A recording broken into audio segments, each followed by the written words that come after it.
Andijonda kutilmagan voqea ro'y berdi. Salom do'stlar, kanalda yangi bo'lsangiz obuna bo'lishni unutmang. Barchani Xudoyim o'z panohida asrasin. Bugun 31-mart kuni Andijon viloyati Izboskan tumanida joylashgan masjidda gaz chaqnashi sodir bo'ldi. Bu haqda Favqulodda vaziyatlar boshqarmasi ma'lum qildi.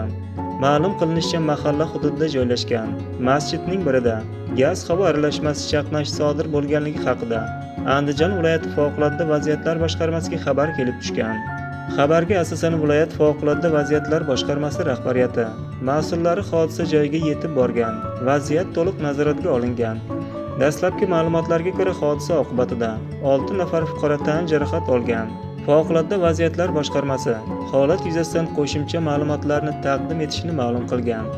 Eslatib o'tamiz, 12-mart kuni Farg'ona viloyati Qo'qon shahrida joylashgan ko'p qavatli uylarning birida gaz havo aralashmasining chaqnashi sodir bo'lgan edi.